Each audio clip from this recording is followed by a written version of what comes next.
morning everyone. Good morning, sir. Good morning, sir. Morning, sir. Good morning, sir. Morning, sir. Morning, sir. Good morning, sir. Good morning, sir. चलो अब शुरू Good करें। morning, sir. हाँ हो गया। Sir, good morning, sir. तो Good अब morning, देखो, sir. अरे चुप हो जाओ। नहीं, sir. अभी होमवर्क वगैरह का क्या हाल है? कर लिया क्या? कुछ डाउट वाउट हो तो पूछ लो। होमवर्क क्लास में डिस्कस करना है क्या, बोलो? है ना, कम से कम उस तरह से पता तो लगता रहेगा कितने लोग कर रहे हैं। होमवर्क क्लास में डिस्कस कर लेते हैं। हाँ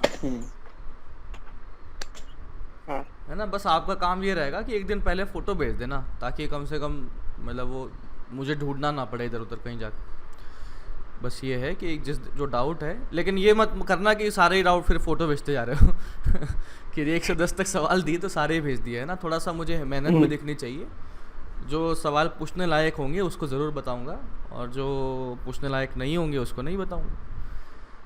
तो ऐसा नहीं है कि कुछ भी भेज दिया तो सब बता दूंगा, है ना। तो थोड़ा सा अपनी ज़िम्मेदारी के साथ में करना, एंड बाकी कर ही लेंगे कुछ ना कुछ तो। अच्छा, तो चलिए बात करते हैं इसकी, रेजिस्टेंस ऑफ अ कंडक्टर। और इसमें थोड़ा सा मेथड चेंज करने की हम बात कर रहे थे। हमने मेथड 1 देखा, ये तो हमने कर ही लिया। डेल्टा वी बराबर आई आर।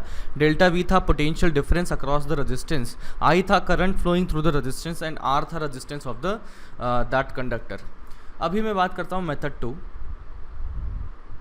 मेथड 2 की बात करता हूँ। तो J is equals to 1 upon rho into E. यहाँ तक तो हम पहुँच गए थे। फिर इसको रो को मैं लेफ्ट हैंड साइड ले जाता हूँ, तो ये कितना आ गया, rho into J is equals to E. अभी मैं क्या करता हूँ, यहाँ पर J है, करंट की तरफ हमें जाना है, तो मल्टीप्लाइड बाय एरिया कर लेता हूँ। तो आई कैन से ये बन जाएगा rho J A is equals to E A, इतना बन जाएगा। ठीक है, J इंटू ए क्या बन जाएगा, I बन गया। तो rho I is equals to E into A. अब देखना E की वैल्यू क्या लिख सकते हैं, यहाँ से आ गया rho into I, electric field है ये, तो ये लिखा जा सकता है minus of D V by D X, और साथ में एरिया था, तो यहाँ से आया minus D V by D X is rho I upon area, और उधर गया तो minus D V is rho I upon area into D X. तो यहाँ से डी वी बना minus rho I upon area into D x. Integration integration खेल लेते हैं, तो इंटीग्रेशन एंड इंटीग्रेशन। तो यहाँ से डी वी बना है, तो डी वी का इंटीग्रेशन करेंगे तो डेल्टा वी बन जाएगा, यानी कि बन जाएगा V final minus V initial is equals to क्या बना, I integration of rho D x upon A. तो v final minus v initial है ना, इसका मतलब यहाँ से इसको अगर मैं देखता हूँ तो ये बन जाएगा पहले वाला पोटेंशियल यानी कि v इनिशियल, और यहाँ से करंट निकला तो वो v फाइनल बच जाएगा। तो v final minus v initial minus sign के साथ में यहाँ बना हुआ है, और बनना भी चाहिए था। क्यों, करंट कहाँ से कहाँ जाता है, हायर पोटेंशियल से लोअर कि लोअर पोटेंशियल से हायर, हायर से लोअर जाता है। तो इसका मतलब v फाइनल लोअर है, v इनिशियल हायर है, तो ये नेगेटिव आना भी चाहिए था, है ना। छोटा माइनस बड़ा कर दिया तो नेगेटिव आना चाहिए था। तो मैं अगर बड़ा माइनस छोटा कर दूं, यानी कि v initial minus v final, तो यहाँ से माइनस साइन गायब हो जाएगा, integration of rho dx upon area बन जाएगा। तो यहाँ से ध्यान देना, dx क्या लिया था हमने, dx लिया था, लेंथ लिया था, कहाँ लिया था, इलेक्ट्रिक फील्ड के अलॉन्ग। तो यहाँ से मेरे पास बना dx है small element along electric field, और यहाँ से देखना ये तो डेल्टा वी बन चुका है ना, V initial minus V final बन चुका है, आई तो करंट रहा ही, और ये पूरा जो मसाला लिखा हुआ है उसको हम क्या बोलेंगे, रेजिस्टेंस। तो integration of rho D x upon area A. ठीक है, तो इस तरीके से हम निकाल सकते हैं रेजिस्टेंस की वैल्यू। और ये वाला जो बना है और ये वाला जो बना है तो सेम ही, कहाँ गया रो, यहाँ का रेजिस्टेंस नहीं निकाला क्या, ये रहा रेजिस्टेंस। रेजिस्टेंस यहाँ लिखा है रो एल बाय ए लिखा हुआ है, है ना, इसके आगे कुछ नहीं लिखा था क्या? हाँ, तो यहाँ से देख सकते हो ना रेजिस्टेंस की वैल्यू कितनी आ गई थी, रो एल बाई ए आ गई थी इस केस में भी। इसमें भी आई तो वही है, बस वो इंटीग्रेटिंग फॉर्म में दिख रही है अपने को, है ना। रो इंटीग्रेशन ऑफ डी एक्स कर दिया जाए तो अपने पास एल बन जाएगा अपॉन एरिया, इस तरह से कुछ बन सकता है। बोलो समझो, है ना। मुझे लगता नहीं है कोई डाउट होगा, है क्या कोई? जल्दी से नोट कर लें।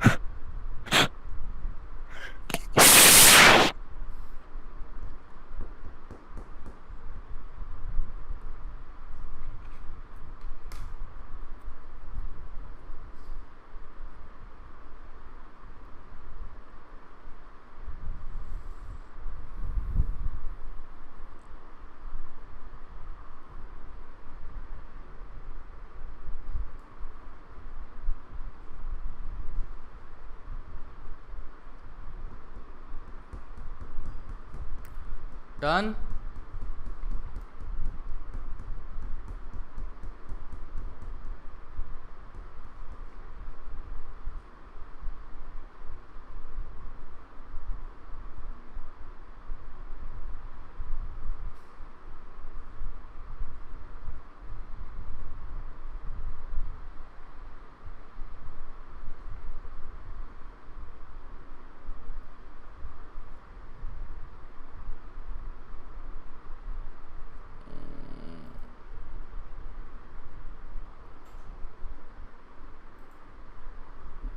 अरे हो गया ना भाई? Yes sir. हाँ, एक मिनट, नेक्स्ट। एक मिनट। अरे बहुत स्लो लिखते हो रे, रुको। Next, dependence of resistance. बताइए किस किस पे डिपेंड करेगा? रेजिस्टेंस की जो वैल्यू है वो कहाँ कहाँ पर डिपेंड करेगी? मटेरियल पे डिपेंड करेगी, बिकॉज रो है, मटेरियल पे डिपेंड कर रही है, ठीक है, क्योंकि उसके अंदर रो लिखा हुआ है। तो बताएं अगला क्या होगा? सेकंड, लेंथ हो गया, एरिया हो गया, इसका मतलब ज्योमेट्री लिख सकते हैं, ठीक है। तीसरा चीज़ बताओ, और किस पर करेगी?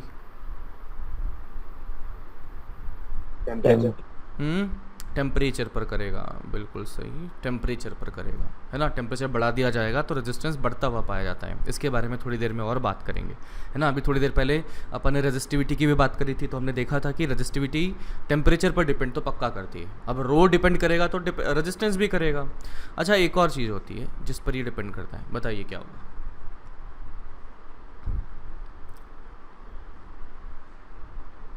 बोलो।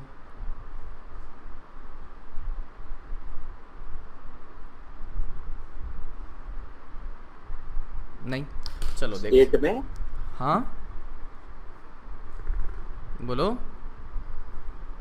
फिजिकल स्टेट, फिजिकल स्टेट नहीं, स्टेट तो चलो ठीक है।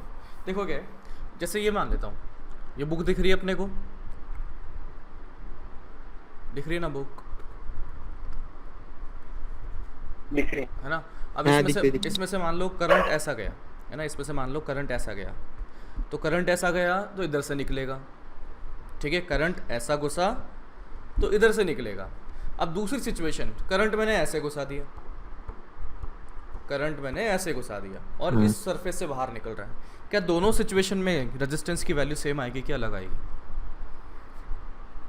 अलग अलग अलग आएगी, क्योंकि लेंथ अलग है, एरिया अलग है, सब आएगा। तो इसका मतलब डायरेक्शन ऑफ करंट पर भी डिपेंड कर रहा है कि रेजिस्टेंस कितना होगा, है ना, कि मैं किस तरह से उसको यूज़ कर रहा हूँ। वो जो अपना रेजिस्टेंस बना हुआ है उसमें करंट कैसे फ्लो कर रहा है उस पर डिपेंड करेगा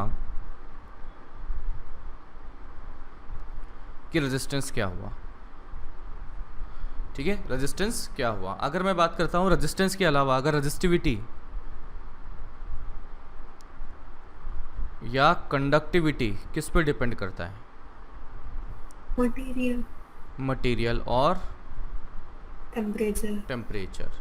तो ये आएगा मटेरियल एंड टेम्परेचर, एंड ये टेम्परेचर पर डिपेंड करेगा। तो चलिए जो अभी मैंने एग्जांपल बताया कि हाँ यार करंट की डायरेक्शन पे डिपेंड करता है, उसके बारे में सोचते हैं। ये नोट कर लिया क्या अपन ने? एक मिनट सर एक मिनट।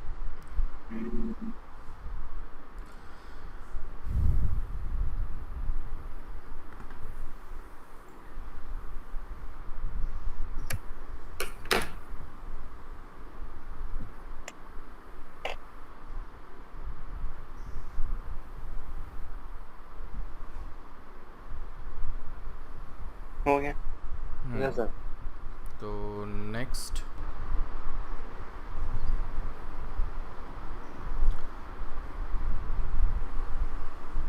अब इसमें देखते हैं कि कैसे करंट की डायरेक्शन पर डिपेंड कर रहा है रेजिस्टेंस।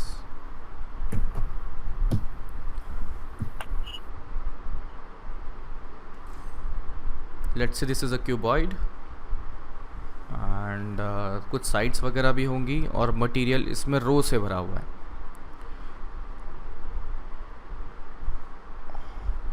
एंड इसके लिए एक दिया है this, let's say A, let's say this length is B and this is C. ठीक है, अभी करंट की डायरेक्शन डिफरेंट है ना, कि हमने देख लिया कि इसका रो तो मुझे दे दिया कि रो है, ये रो ही दे दिया। नाउ करंट डिफरेंट सिचुएशन में आ रहा है, तो हमें देखना है कि यहाँ पे जो रेजिस्टेंस होगा वो कितना होगा। तो फर्स्ट मैं देखता हूँ, if current flows through first enters in left surface and exit at right surface। समझ में आया क्या लिखा मैंने इसमें? तो बताइए इसमें रेजिस्टेंस कितना होगा?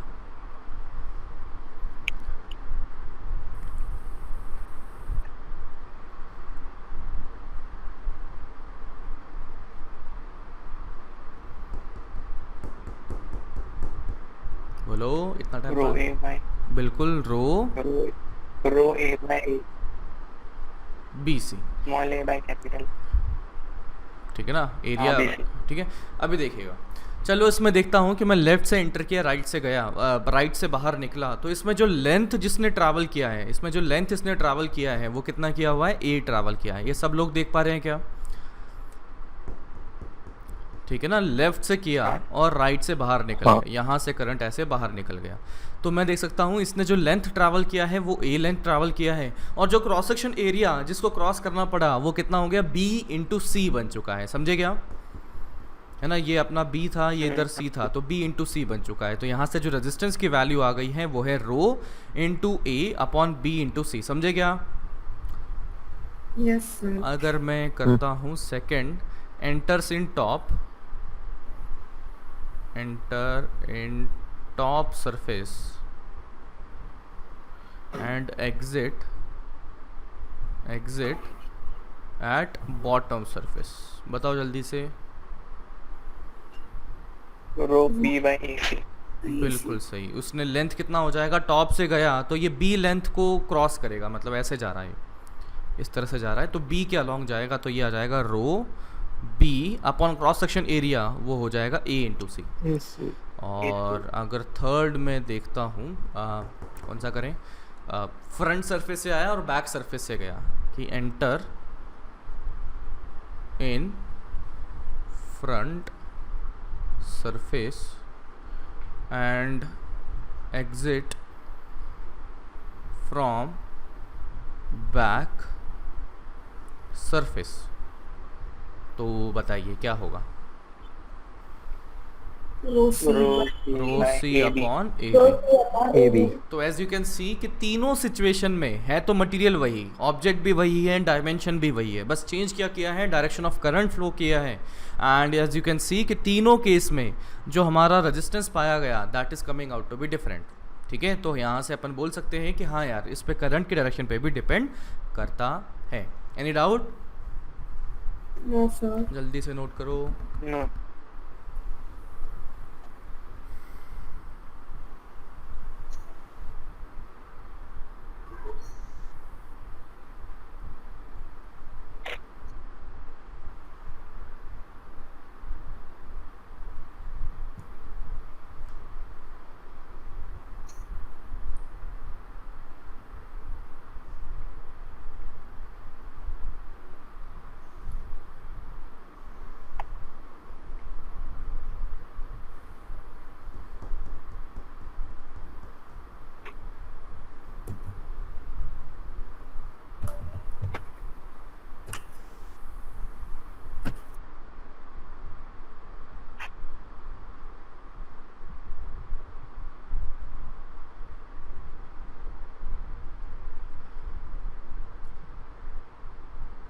चलिए नेक्स्ट एक क्वेश्चन।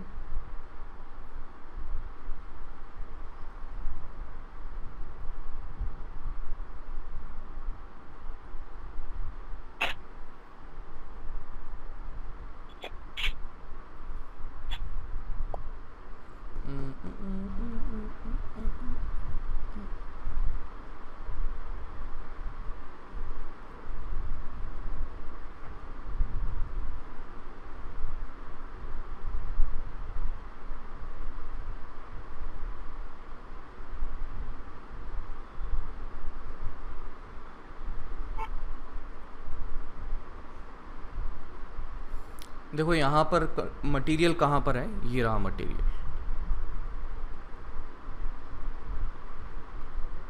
इसका मतलब अंदर जो ए रेडियस वाला जो सिलेंडर है वो ख़त्म कर दिया है, वहाँ से उड़ा दिया हमने, ठीक है। तो ए और बी रेडियस के बीच में जो यहाँ पर मटेरियल एग्जिस्ट करता है, जिसकी रेजिस्टिविटी हमने दे दिया है रो है, और इस लेंथ को let's say that is L. तो पूछा है फर्स्ट फाइंड रेजिस्टेंस व्हेन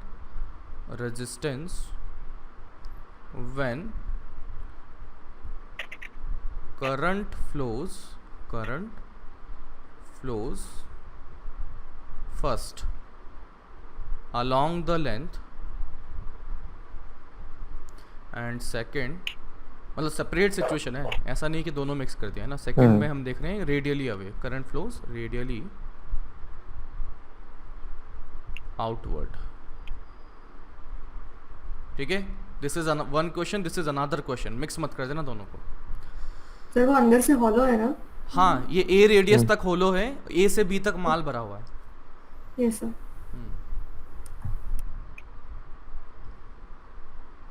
तो पहला तो आसान है, जल्दी बताओ। Rho L by pi B square minus A square. Correct है ना। यहाँ पर देख लेते हैं, ऐसे करंट अगर गया अलोंग द लेंथ, तो इसमें कितनी लेंथ को क्रॉस करना पड़ा, एल लेंथ को, और कितना एरिया क्रॉस करना पड़ा, पाई B square minus A square को, है ना। अंदर वाला तो यहाँ तो जगह ही नहीं थी ना अंदर में, ये जो अपना ए रेडियस वाला है उसमें तो कुछ था ही नहीं मटेरियल, तो उसका रेजिस्टेंस में कुछ कंट्रीब्यूशन होगा ही नहीं। तो जो एरिया यहाँ पर इन्वॉल्व हुआ वो तो क्या हो गया, पाई बी स्क्वायर माइनस अंदर वाला यानी कि पाई ए स्क्वायर। Any doubt? सेकंड तो बहुत आसान है, जल्दी से बता दो। आसान। इंटीग्रेट। जी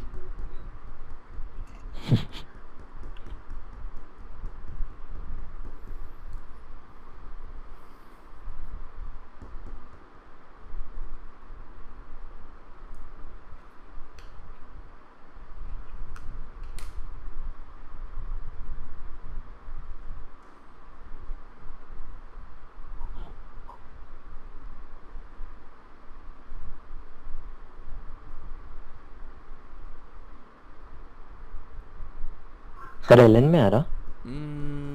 हाँ ऐसा ही कुछ आना चाहिए, D R upon LN B by, हाँ एल एन में आएगा, L N B by rho by 2 pi LN B by. Correct.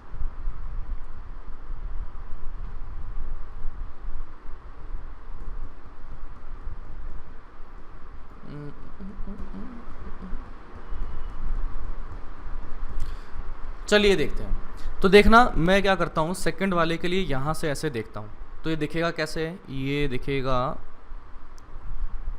एक तो बी रेडियस का बाहर वाला सिलेंडर और एक ये ए रेडियस का अंदर वाला खोखला सिलेंडर, होलो सिलेंडर। और यहाँ पर मैं देखता हूँ कि करंट अगर रेडियली आउटवर्ड गया, करंट अगर रेडियली आउटवर्ड गया तो मैं देख सकता हूँ करंट ने लेंथ जो क्रॉस करी है वो कितनी लेंथ क्रॉस करी है, ये इतनी लेंथ क्रॉस करी है। कितनी लेंथ है, ये बी माइनस ए लेंथ क्रॉस करी है ना, ये लेंथ बी माइनस ए क्रॉस कर ली। लेकिन अगर एरिया की बात की जाए तो यहाँ वाला जो एरिया है, ये जो अंदर वाला एरिया है वो कितना हुआ बोलो, वो तो curved area of inner cylinder, और वो हो जाएगा 2 पाई आर यानी कि 2 पाई ए इंटू एल बन जाएगा।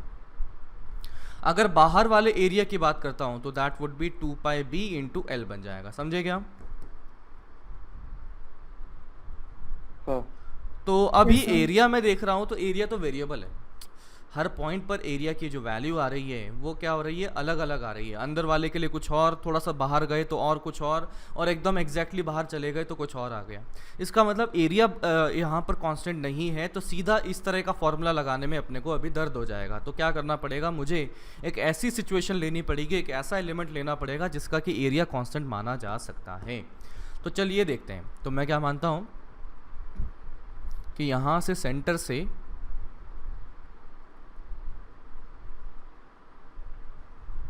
x दूरी पर dx ले लिया मैंने। ये क्या बन गया बोलो, ये जो dx बना है, ये जो इतना वाइट वाला जो बना है, ये क्या बन गया, स्फीयर, सिलेंडर। सिलेंडर बन चुका है जिसकी रेडियस कितनी है, x है और थिकनेस कितनी है, dx है।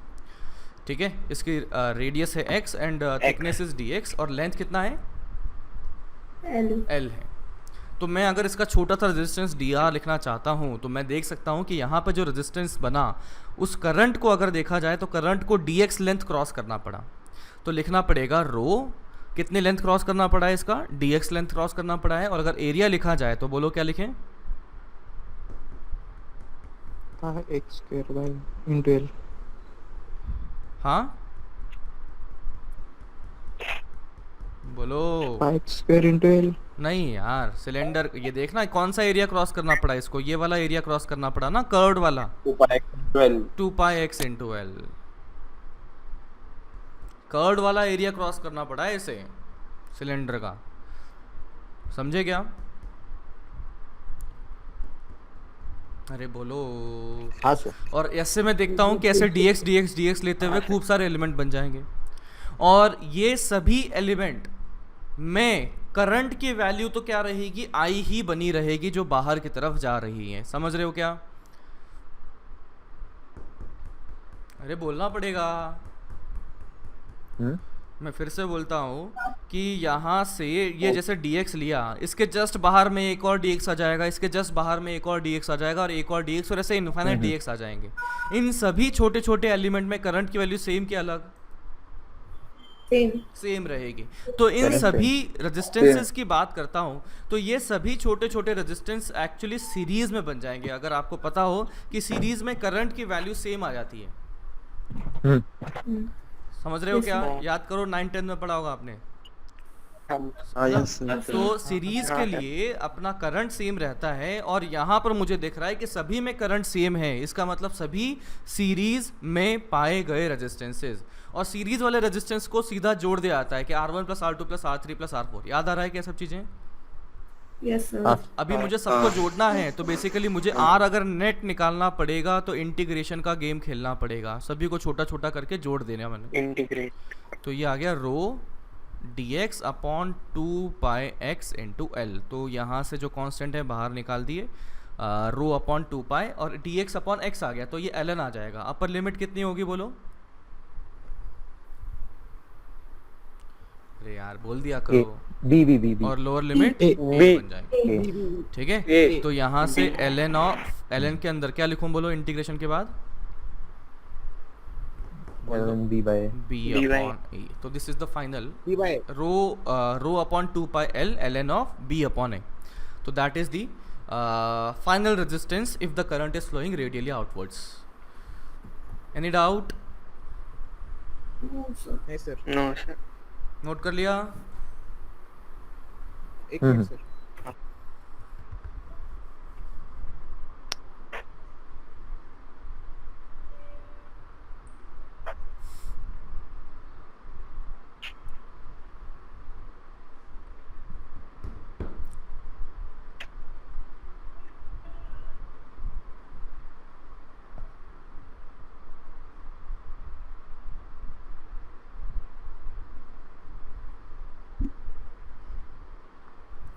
चलो करो करो करो, डन। हाँ चलिए, तो नेक्स्ट क्वेश्चन, और इसमें कर दिया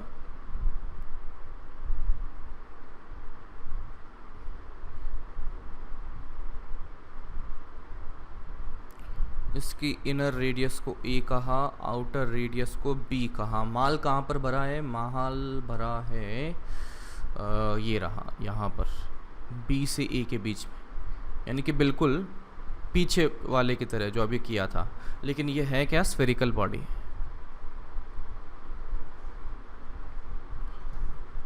विद कैविटी है। कैविटी कहाँ पर है? ए रेडियस वाला जो स्फीयर है वो कैविटी वाला है। तो बोला है कि इसकी रेजिस्टिविटी अगर रो है, तो पूछा गया है बताइए रेजिस्टेंस कितना पाया जाएगा।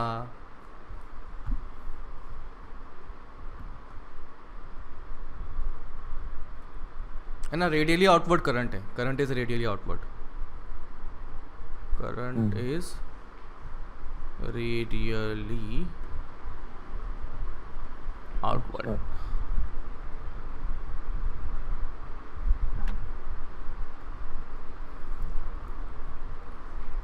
2 by 4 pi r। 2 pi R. 4 pi r। अबे आर क्या है? हाँ मतलब r नहीं, r की जगह a और b डाल देंगे, 1 by a minus 1 by b। हाँ ऐसा ही कुछ बनता। 2 by 4 pi 1 by minus 1 by b।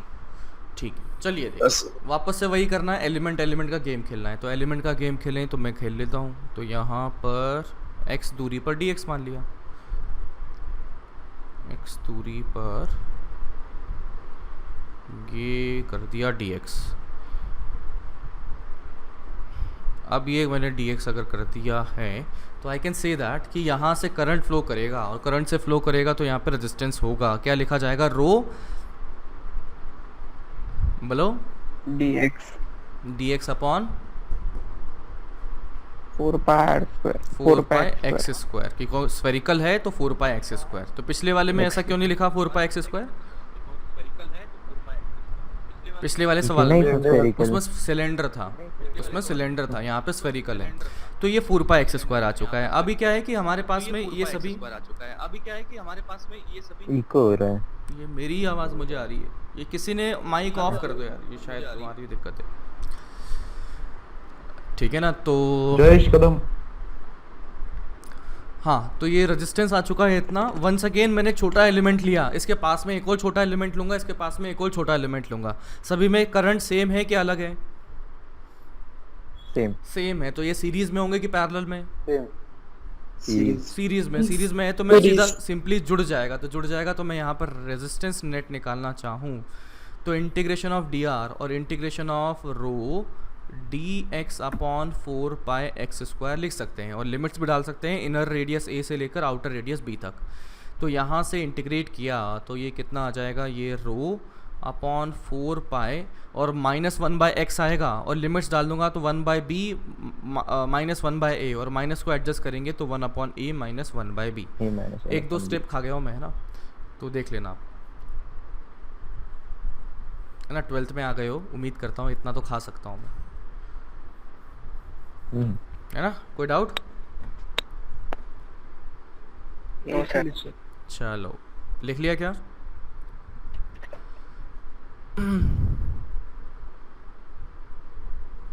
Done done. Next question.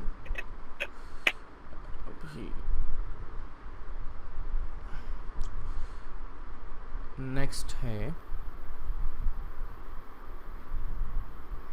ऐसा समझ लो आइसक्रीम है, लेकिन आइसक्रीम का जो वो चॉकलेट वाला पार्ट होता है ना, खा लिया।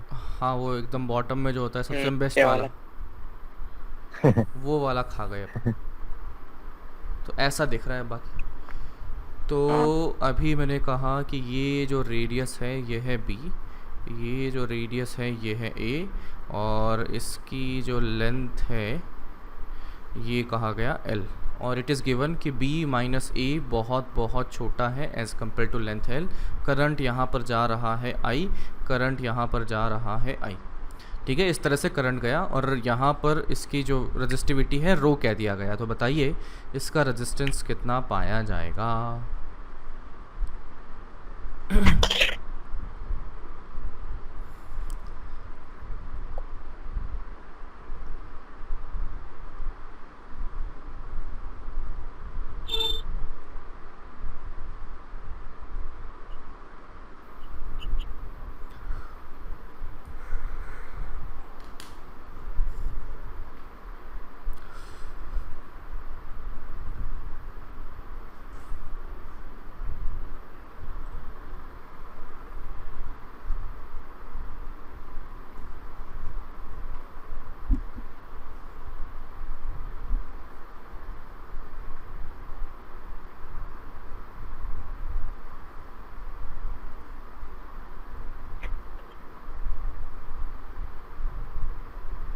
सर 1 मिनट पीछे की स्लाइड लो ना।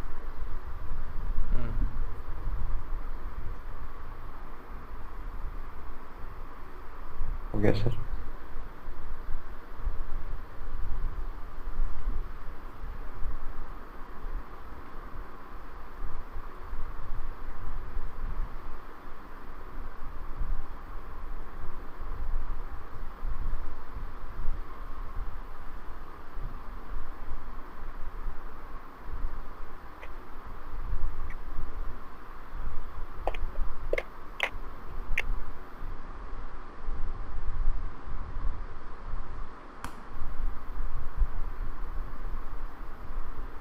क्या करें? इंटीग्रेट। एलिमेंट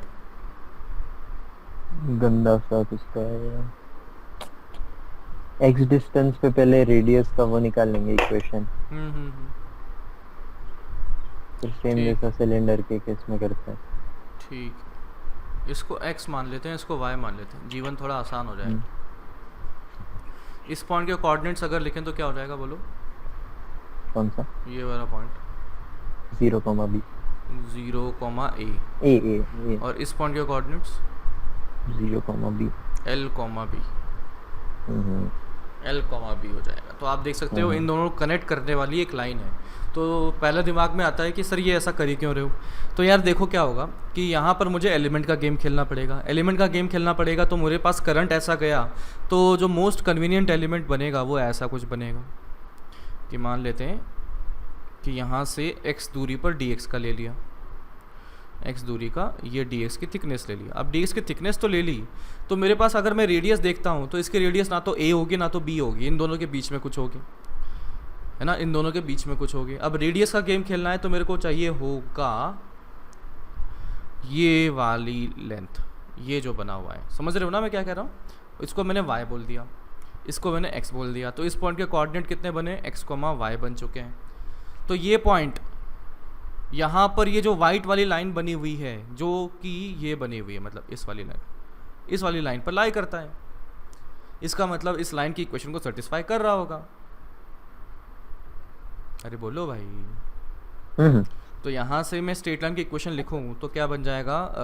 2 पॉइंट्स पता है मुझे, 0, a और बाकी है l, b। तो लिखा जाएगा y minus B is equals to x minus L, और ये लिखा जाएगा y2 माइनस y1 यानी कि b minus a upon x2 minus x1 यानी कि l माइनस 0, इतना बन जाएगा।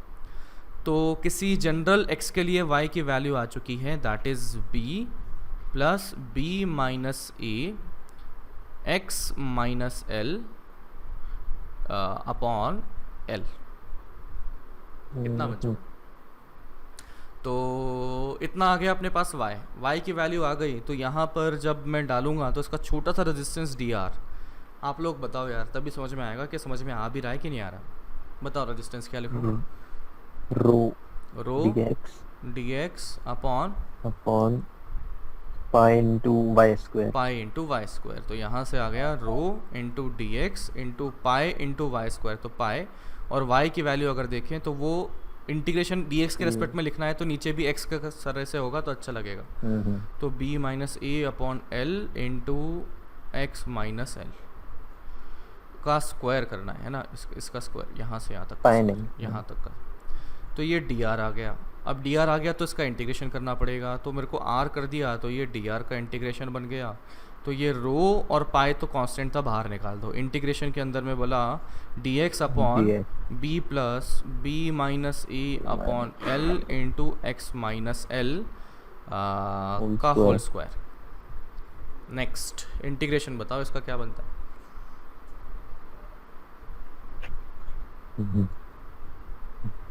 नो नीचे खोल लेंगे। नहीं, खोलने की ज़रूरत नहीं। चलिए इसका बताइए, ए एक्स प्लस बी की पावर n का इंटीग्रेशन dx क्या बनता है। a and b are constants. A x plus b की power n plus 1 upon n by a, ये बन जाता है। तो बिल्कुल यहीं पर भी तो वही बना हुआ है, ये भी एक कांस्टेंट है, बाकी x का कोफिशिएंट भी कांस्टेंट है। तो इस तरह का गेम खेल लो। तो ये गेम खेलें तो क्या बन जाएगा, इसकी पावर है -2 बना हुआ है, मतलब उसको ऊपर ले जाएंगे तो पावर -2 बन जाएगा। तो इसको अगर मैं करता हूँ तो b minus a upon length l into x minus l की power -2 plus 1 upon -2 plus 1 into नीचे क्या लिखूँ बोलो, b minus a by l, b minus a by l. अब यहाँ पे लिमिट्स पुट कर दीजिए। कौन सी लिमिट, x की वैल्यू a से लेकर सॉरी x की वैल्यू 0 से l तक। ठीक है, आगे का काम कर पाएंगे बोलो। इतना समझ में आता है ना ये इंटीग्रेशन, नहीं तो मर गए हो तो बता दो भाई सर। नहीं सर। है ना, पता लगे तुम चुपचाप बैठे रहते हो, मर जाते हो और फिर समझ में भी नहीं आया और फिर बोलोगे सर समझ में नहीं आ रहा, है ना, बोलते भी नहीं हो। है ना, ये तो थोड़ी दिक्कत तो ही हो जाएगी, बोलते भी नहीं हो। कि अगर समझ नहीं आ रहा तो बोल दो, कोई ऐसा लोड वाली बात नहीं है, बोल दो भाई। तो थोड़ा सा नीचे लो ना सर, हाँ थोड़ा सा नीचे लो ना सर। अब एक नीचे के ऊपर। हाँ बस बस। ठीक ठीक ठीक ठीक, है ना। डाउट हो कहीं से कहीं तक, चाहे इंटीग्रेशन हो चाहे कुछ भी हो, इंटीग्रेशन क्यों कर रहे हैं, एलिमेंट ऐसा ही क्यों लिया, कुछ भी डाउट हो पूछ लो।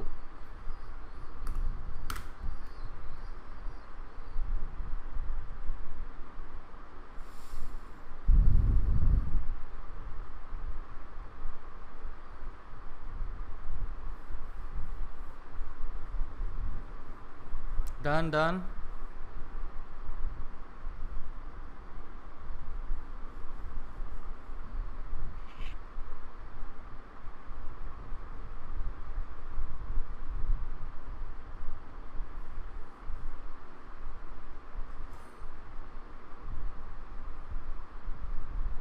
चलिए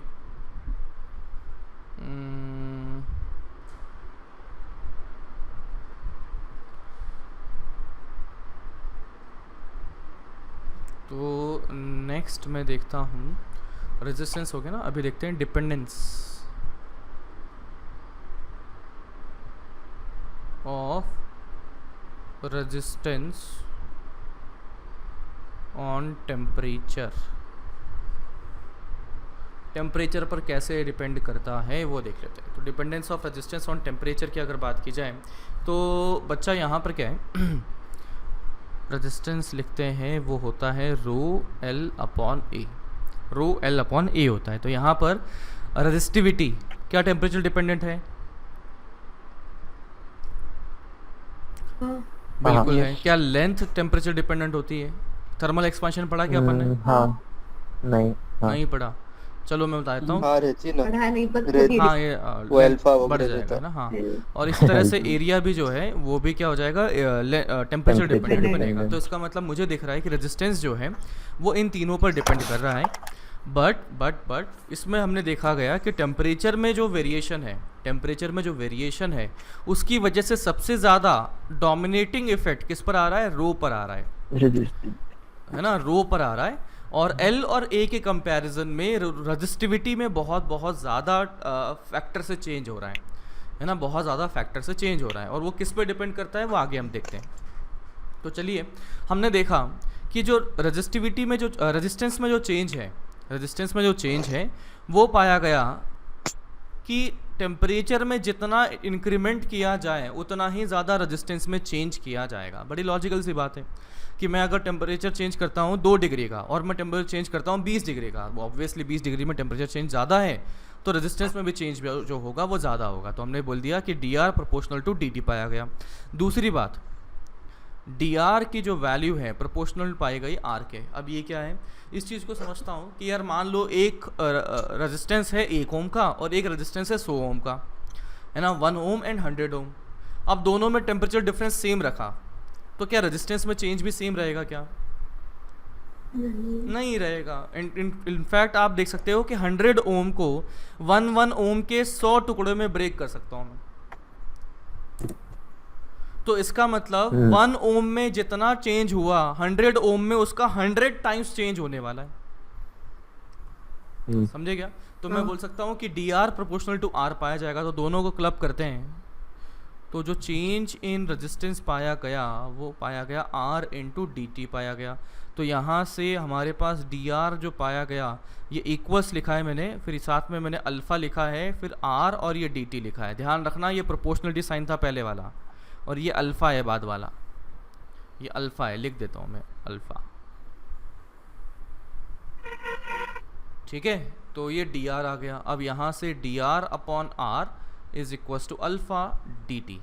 इंटीग्रेशन का गेम खेल लेते हैं। तो इंटीग्रेशन का गेम खेला तो यहाँ से आ गया इनिशियल टेम्परेचर पे मान लेता हूँ मैं कुछ ये आर नॉट था और टेम्परेचर ये टी नॉट था और फाइनल टेम्परेचर कुछ टी हो गया और रेजिस्टेंस पे कुछ आर मान लेते हैं। तो इसका डी आर बाई आर का इंटीग्रेशन क्या हो जाएगा, एल एन ऑफ आर। ये लिमिट्स कितने रख दें तो आर बाई आर नॉट बन जाएगा इज इक्वल्स टू कितना आ जाएगा बोलो, ये alpha T minus T not. अब एल एन को हटाते हैं तो ई पावर आ जाएगा। तो बताओ क्या लिखूँ मैं, R by R not is equals to E raise to alpha T minus T not.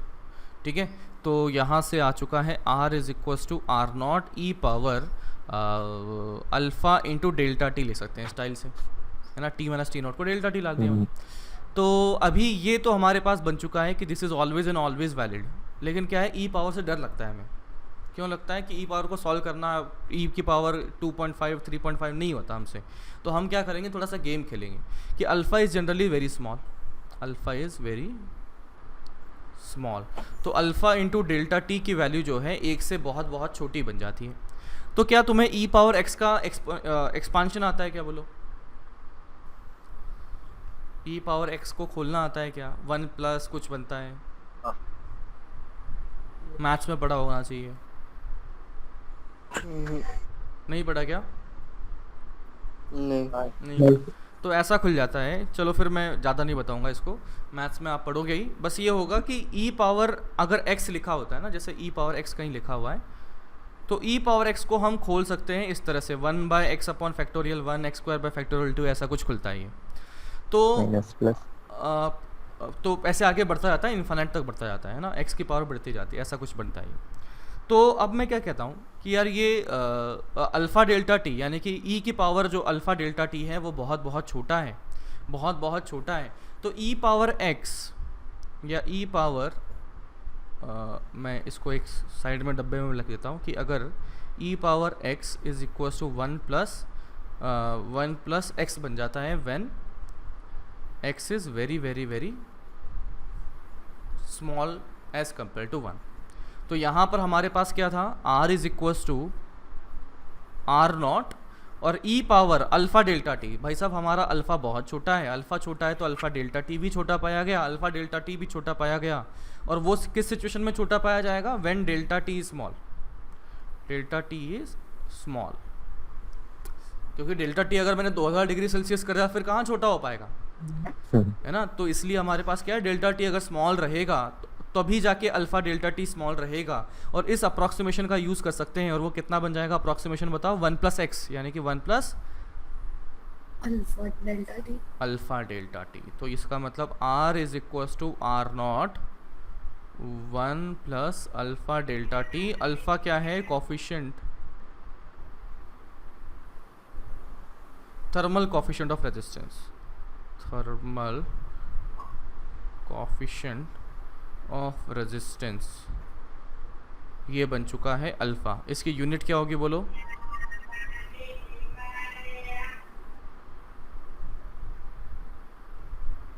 बोलो।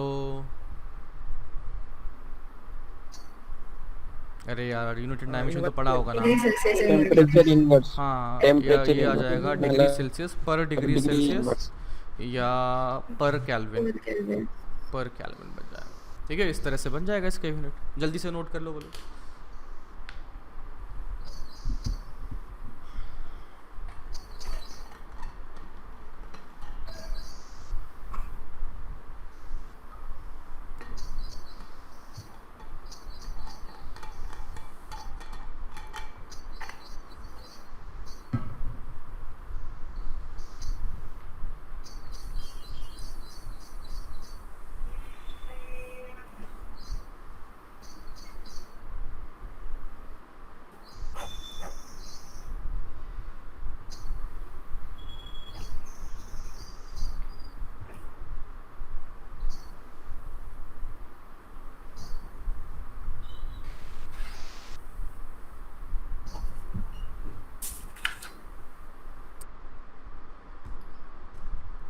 डन।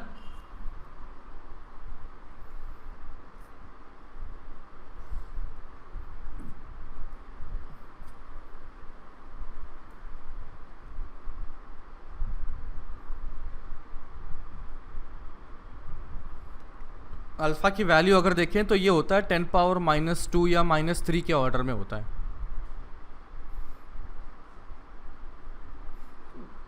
इस तरह से कोई ऑर्डर में होता है।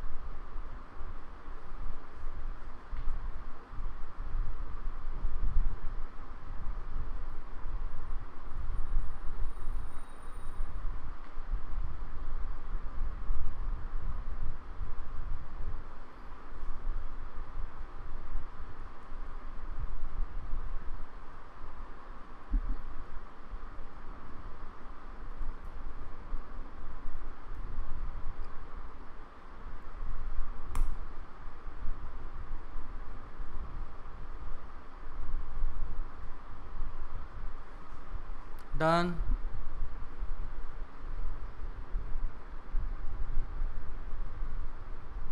Yes sir. अच्छा, अब देखो हमारे पास ये R = R0 1 + alpha delta T, ये तो हमारे पास बन चुका है। लेकिन साथ में इसका एजम्पशन है क्या है कि अल्फ़ा डेल्टा टी छोटा है। ठीक है, अल्फ़ा डेल्टा टी छोटा है, तो इसका मतलब डेल्टा टी की वैल्यू जो है 10-15 डिग्री सेल्सियस तक अगर लगते हैं तो कोई दिक्कत नहीं होगी, अपने पास में सब कुछ सही रहेगा। लेकिन जैसे जैसे डेल्टा टी बढ़ता जाएगा वैसे वैसे इस फॉर्मूले की वैलिडिटी कम होती जाएगी, इसमें जो एरर आएगा वो बढ़ता जाएगा। अब देखिए जेई मेन का एक सवाल था, अब मुझे साल तो याद नहीं आ रहा, 2015-16 या 13 या ऐसा कुछ होगा। उसमें 200 डिग्री सेल्सियस का चेंज लिया था और उसके बावजूद भी इस फॉर्मूले का इस्तेमाल किया था। उसके बावजूद भी इस फॉर्मूले अल्फा का कम होगा। नहीं, ऐसा कुछ नहीं है। ठीक है, अल्फ़ा के बारे में कुछ कमेंट नहीं किया था, उसमें डेल्टा टी ज़्यादा दिया हुआ था, बस 200 दिया हुआ था। उसके बावजूद भी इस फॉर्मूले का इस्तेमाल किया था। तो मतलब उस चीज़ का कोई एक्सप्लेनेशन नहीं है, मतलब अब कर दिया जेई मेन वालों ने, अब उसका कैसे बताएं, मतलब कुछ नहीं कर सकते उस चीज़ का, है ना। तो थोड़ा सा फ्लेक्सिबिलिटी के साथ में दिमाग में रखना। हाँ, ये करके देख लेंगे, ऑप्शन मैच किया तो ठीक है, नहीं तो हाँ नहीं। बिल्कुल, ऐसा थोड़ा दिमाग के साथ में करना, ठीक है। तो ऐसा मतलब हार्ड एंड फास्ट मत चले जाना कि सर ने बोला था कि ये छोटे के लिए करना है। थोड़ा जेई मेन के हिसाब से थोड़ा दिमाग ओपन रखना, मतलब उन लोगों को पता नहीं हो ना सही में ऐसे यूज़ करते हैं क्या, मतलब पेपर जो सेट कर रहा है वो भी तो किस मूड में कर रहा है, नशे में कर रहा है, क्या कर रहा है पता नहीं ना अपने को तो कई बार वो चीज़ें मिस कर देते हैं वो लोग। तो थोड़ा सा फ्लेक्सिबिलिटी के साथ में दिमाग में ये सब चीज़ें रखना कि हाँ भाई ये चीज़ भी वैलिड हो सकती है, दूसरी भी वैलिड हो सकती है, अपने को थोड़ा सा चेक करते हुए चलना है। तो अब मैं बात करता हूँ कि कंडक्टर के लिए लिया जाए। कंडक्टर में देखता हूँ कि अल्फ़ा की रेजिस्टेंस की वैल्यू टेम्परेचर के साथ में बढ़ रही है। रेजिस्टेंस की वैल्यू टेम्परेचर के साथ में बढ़ रही है, तो इसका मतलब अल्फ़ा की वैल्यू पॉजिटिव पाई जाएगी कि नेगेटिव पाई जाएगी? पॉजिटिव। तो Positive. Alpha is positive for conductor. अब याद करते हैं सेमीकंडक्टर को, तो बताइए अल्फा की वैल्यू वहाँ पर क्या होगी? Positive, negative, zero? Negative. Negative होगा। कैसे है? सेमीकंडक्टर में होता है टेम्परेचर बढ़ाने पर रेजिस्टेंस कम हो जाता है। कम होगा तो यहाँ पर कम तभी हो सकता है जब अल्फा की वैल्यू नेगेटिव हो। तो ये alpha is negative for semi conductor. Also जैसे हमने आर के लिए लिखा वैसे ही कई बार हम रजिस्टिविटी के भी लिख लेते हैं, तो वो हो जाता है R not 1 plus alpha delta T. Sir ऐसे कैसे लिख दिया आपने? क्योंकि रेजिस्टेंस तो अपना था, वो था रो एल बाय ए था। तो रेजिस्टेंस में जो रिलेशन आपने लिखा डिट्टो रेजिस्टिविटी में डायरेक्ट कैसे डाल दिया? उसमें लेंथ और ए का भी तो कंट्रीब्यूशन देखना पड़ेगा ना अपने को। तो वंस अगेन मैं बता देता हूँ कि लेंथ और एरिया में जो टेम्परेचर डिपेंडेंस है या टेम्परेचर के साथ वेरिएशन है वो कम फैक्टर से चेंज करता है, रो में जो चेंज हो जाता है वो बड़ा फैक्टर हो जाता है। तो इसको अप्रॉक्सीमेटली कांस्टेंट लेते हुए ही हम सीधा जो रेजिस्टेंस का रिलेशनशिप आया वही रिलेशनशिप सीधा सीधा रेजिस्टिविटी में भी लगा लेते हैं। ठीक है, चेंज तो होता है, लेंथ में भी चेंज होता है, एरिया में भी चेंज होता है, लेकिन उसमें जो चेंज हुआ ना वो बहुत छोटा पाया गया as compare to what? Resistance resistivity. तो इसलिए सीधा सीधा हम इसे यहाँ पर यूज़ कर सकते हैं in case of resistivity as well. और इसका एक सवाल करेंगे तो आपको मिलेगा ये अराउंड पेज नंबर 100 के आसपास। पेज नंबर 100 अपनी कौन सी ये चैप्टर कह रहा हूँ, क्लास 12 वाली है ना, क्लास 11 में मत घुस जाना। तो एक पेज नंबर अराउंड 100 पे जाओगे, एक सॉल्व एग्जांपल है वो आप करेंगे इसके लिए, इसका एक एप्लीकेशन है। ठीक है ना? किसकी बात कर रहा हूँ मैं, समझ रहे हो क्या? थप्पड़ पड़ेगा। एनसीईआरटी ना? हाँ एनसीईआरटी। हाँ एनसीईआरटी। एनसीईआरटी पेज नंबर 100 के आसपास जाना, सॉल्व एग्जांपल है जिसमें कि इस फॉर्मूले का एप्लीकेशन है, वहाँ पर जाके उस सवाल को सॉल्व करके आएंगे और क्लास नोट्स में भी लिखेंगे। ठीक है, अभी नेक्स्ट क्वेश्चन मैं करता हूँ जो थोड़ा इंटरेस्टिंग है। तो देखो यार, अभी जैसे मान लो मैंने तुम्हें बिजनेस अपॉर्चुनिटी बताता ही रहता हूँ कि बाय चांस अपना है ना चलता रहे नहीं चलता रहे, बना नहीं है ना, तो क्या रहेगा। तो मैं बता देता हूँ कि जैसे यार मान लो कि अपना कौन है, जयेश कदम है ना जो बीच बीच में बोलता रहता है। तो जयेश कदम का मान लेते हैं कि यार अपना सिलेक्शन वलेक्शन में जो है नहीं हो गया। मान लेते हैं, जयेश बुरा तो नहीं मानेगा ना? है ना? अभी जो क्लाइमैक्स आएगा ना तो तेरा अच्छा हो जाएगा, क्लाइमैक्स में बहुत बढ़िया हो जाएगा, तो तू बाकी सबसे आगे चला जाएगा, है ना? तो तब तक थोड़ा बेयर करना पड़ेगा। तो अब मान ले कि अब जयेश के साथ ऐसा हो गया और जयेश ने मुझसे बात करी, सर अब क्या करूं? तो जयेश को मैंने बोला कि थोड़ा 1 साल तक तो सोच कि करना क्या है लाइफ में, देख चीज़ें हैं क्या क्या नहीं है। तो जयेश ऐसे ही ठीक काम कर रहा था। ठीक है, तो जयेश पापा जॉब करते हैं, क्या करते हैं? सीरियसली ले लिया। अरे पापा बोलना भाई, क्या करते हैं पापा? हाँ सर। अच्छा जॉब करते हैं। तो ओके ओके, तो अब मान ले इसके पापा को इसने बोला कि मैं ऐसा कर रहा हूँ कि 1 साल तक मैं थोड़ा देखूंगा दुनिया में क्या है। तो उसके पापा बोलेंगे बहुत मारूंगा तेरे को कि चुपचाप कुछ कर ले। तो फिर जयेश को दिमाग में एकदम से आइडिया आया कि सर ने यार एक चीज़ बताई थी, एक है ना चीज़ बताई थी, और ये करंट इलेक्ट्रिसिटी चैप्टर में बताई थी, तो है ना। तो अब वो चीज़ क्या थी मैं बताता हूँ। तो देखना यार कि अपने पास इसने ना रेजिस्टेंस बनाने का काम शुरू कर दिया, है ना, रेजिस्टेंस बनाने का काम शुरू कर दिया, और रेजिस्टेंस इसने मतलब खूब बेचा, इंडिया में पूरा नाम हो गया जयेश कदम इंटरप्राइजेस नाम से, है ना, ऐसा कुछ हो गया मान लो। अब देखो जयेश की पूरी प्रॉपर्टी वगैरह सब कुछ हो गई। अब जयेश तो क्या है कि अपना स्टूडेंट तो है ही, तो जयेश बड़े से बड़ी चीज़ें सोचेगा। तो जयेश ने सोचा कि चलो जो रेजिस्टेंस मैंने यहाँ पर बनाए चलो रशिया में बेचते हैं, है ना, चलो अमेरिका में बेचते हैं, चलो इंग्लैंड में बेचते हैं। तो ठीक है, उसने एक्सपोर्ट का काम करना शुरू कर दिया। अब जब रेजिस्टेंस रशिया में पहुंचा, है ना, मान लो यहाँ से इसने 10 ओम का रेजिस्टेंस बना के भेजा था। रेजिस्टेंस जब रशिया में पहुंचा और उन्होंने डिवाइस में बना के लगा के कर दिया, तो वो डिवाइस में फॉल्ट आना शुरू हो गया। तो वो फ़ोन कर रहे हैं कि भाई साहब तुमने तो 10 ओम का नहीं भेजा, कुछ गड़बड़ कर दी। जयेश बोल रहा है नहीं मैं तो 10 ओम का भेजा, तुम तो पैसे भेजो मेरे। तो अब बताओ इसमें कौन सही है कौन गलत है?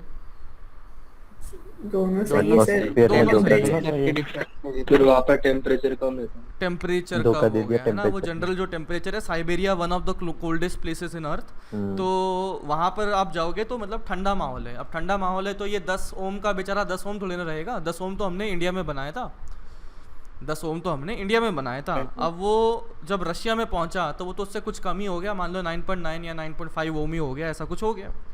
इसका मतलब रेजिस्टेंस अब चेंज हो चुका है। अब जिस पर्पस से डिवाइस बनाई थी, अब वो रेजिस्टेंस ही चेंज हो चुका है, तो आगे जाके गड़बड़ कर देगा। इसका मतलब उसलिए वजह से जो रशिया से फ़ोन आ रहे थे तो वो बिल्कुल सही है, वो अपनी जगह पर। अब जो मैं बात बताऊंगा, अब इससे ये मल्टी मिलियनर बन जाएगा, है ना। जयेश जो है ये 2-4 IIT को ये एम्प्लॉय भी कर देगा। तो इसमें ध्यान से सुनना, आप क्या बोलता हूँ कि यहाँ पर इसने कुछ सोचा कि यार कुछ ऐसा जुगाड़ बनाने की कोशिश करता हूँ, ऐसा जुगाड़ बनाने की कोशिश करता हूँ रेजिस्टेंस का जो कि टेम्परेचर इंडिपेंडेंट हो, जो कि टेम्परेचर इंडिपेंडेंट हो। तो मान लो कि यहाँ पर इसका कुछ रेजिस्टेंस था, इसके लिए लेंथ मैंने कह दिया, लेंथ तो छोड़ो, इसका रेजिस्टेंस मैंने, हाँ चलो लेंथ दे देता हूँ मैं, इसको एरिया कह देता हूँ A, है ना। इसका एरिया मैंने कह दिया ये, और ये लेंथ मैंने L1 कह दी, इसकी लेंथ मैंने L2 कह दी, ठीक है। एरिया दोनों का कॉमन है। फिर क्या चाहिए अपने को, रेजिस्टिविटी चाहिए। तो मैंने बोल दिया कि इसकी रेजिस्टिविटी ρ1 है, इसकी रेजिस्टिविटी ρ2 है, ठीक है।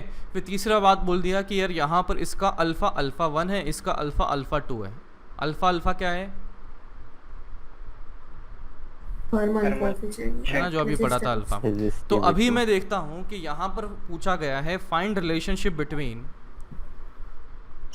Find relation between ρ1 L1 A α1 ρ2 L2 और α2 considering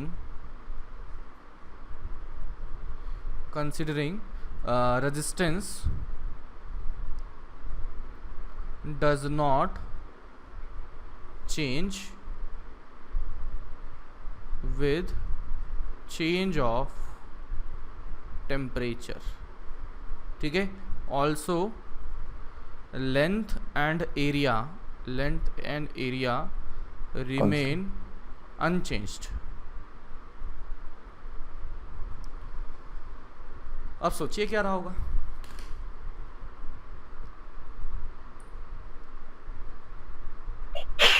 दोनों अल्फा पॉजिटिव है,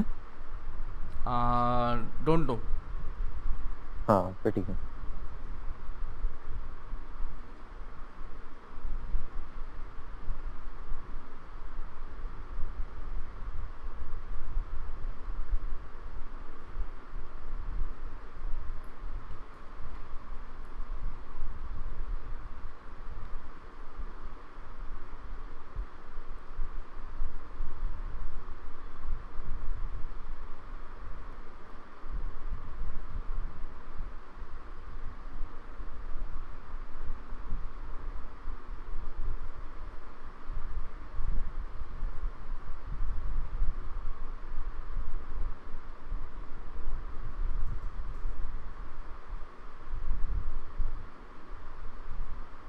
α1 ρ1 L1 by A1 equal to minus α2 ρ2 L2 by A2। A2 नहीं है ना, A ही है, सेम है दोनों। ओ हाँ, तो फिर ये तो कट गया। हाँ तो चलिए देखो, दोनों क्या है, सीरीज़ में है। तो मैं बोल सकता हूँ पहला जो रेजिस्टेंस लिखा जाएगा वो लिखा जाएगा R1 प्लस R2 यानी कि ρ1 L1 upon A plus ρ2 L2 upon A after temperature change, after temperature change delta T. मैं लिख सकता हूँ रेजिस्टेंस जो बनेगा R डैश लिख लेते हैं, वो क्या लिखा जाए बोलो, ρ1 1 plus α1 delta T L1 upon A। बोलो यार, ऐसे चुप बैठोगे, बोलो जल्दी से। ρ2 1 plus α2 delta T 1 plus α2 delta 2 L2 L2 upon upon A। A। अब बोला गया है, क्या बोला गया है, चीख चीख के बोला गया है कि resistance does not change with the temperature. इसका मतलब पहले जितना था बाद में भी उतना ही रहेगा। इसका मतलब चाहे इस रेजिस्टेंस को हम कहाँ ले जाएं, रशिया में ले जाएं, इंग्लैंड में ले जाएं या अमेरिका में ले जाएं, सब जगह रेजिस्टेंस सेम आना चाहिए। तो अभी देखते हैं ऐसा कैसे हो सकता है। तो जब मैंने रेजिस्टेंस बराबर कर देना है तो मेरे पास आ गया ρ1 L1 upon A plus rho two L2 upon A should be equals to R dash, और वो कितना आ गया rho 1 plus alpha 1 delta T L1 upon A plus rho 1 plus alpha 2 delta T L2 upon A, जो काट सकते हैं काट लेते हैं। तो देखो रो 1 L1 अपॉन ए और ये 1 जो था वो कट जाएगा, देख लेना। ठीक है, इस 1 को बाहर निकाला तो रो 2 L2 अपॉन ए, तो ये वाला 1 और ये ख़त्म हो जाएगा। तो अल्टीमेटली इधर आ गया 0 और इधर आ चुका है रो 1 अल्फ़ा 1 L1 अपॉन ए और साथ में है डेल्टा टी। इधर आ गया है रो 2 अल्फ़ा 2 L2 और साथ में है डेल्टा टी अपॉन ए। तो यहाँ से मेरे पास क्या बन गया, 0 is equals to rho 1 alpha 1 L1 plus rho 2 alpha 2 L2।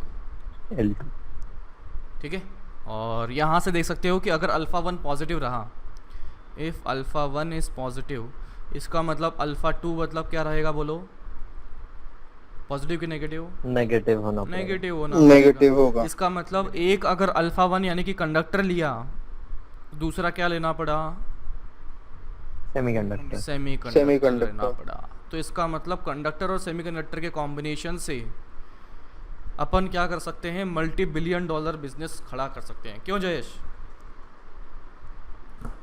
हाँ सर। ठीक है ना। तो देखो 2 बिजनेस आइडिया तो बता दिए अभी तो 2-3 चैप्टर में। अभी सोचो अभी पूरा साल है तो कम से कम तुम है ना 5-10 हज़ार करोड़ तो कमाई लोगे, इतने बड़े आइडिया में दे दूंगा तुम लोगों को। ठीक है ना, तो नोट कर लो जल्दी से। शेयर मत मांगना सर बाद में। अरे रॉयल्टी देनी पड़ेगी ना भाई, ऐसा कैसे? ठीक है सर। ठीक है ना चलो, तो होमवर्क में क्या है, ग्रेविटेशन ख़त्म कर लो। ग्रेविटेशन ख़त्म कर लिया क्या है ना? अच्छा O1 O2 बचा यार ग्रेविटेशन का, ग्रेविटेशन ख़त्म कर लो। होमवर्क इज O1 O2 ख़त्म कर लो ग्रेविटेशन। ठीक है, और आज मैं PDF डाल दूंगा इसका भी, इलेक्ट्रिकल करंट का। ठीक है, तो चलिए आज इतना ही रखते हैं। कोई डाउट हो तो पूछो। कितना शेयर लेंगे? एंड दैट डिपेंड्स कितना कंट्रीब्यूशन मेरा रहा। मतलब बाद में भी हो सकता है ना कुछ पूछने आ जाओ, सर ये बताओ वो बताओ हाँ। तो पहले पूछूंगा किस काम के लिए चाहिए। जैसे ही बिजनेस की बात करोगे तो 70% चाहिए नहीं सर, सही में कितने चाहिए वो तो ठीक है। सही में कितना चाहिए तो वो डिपेंड करेगा ना कितना मैं तुम्हें इनपुट देता हूँ। मतलब अभी तक जितनी इन्फॉर्मेशन दी है उसके हिसाब से 50% चाहिए होगा ठीक है ना। तो चलो तो अभी कर लेंगे तो चलिए आज की क्लास को यहीं समाप्त करते हैं।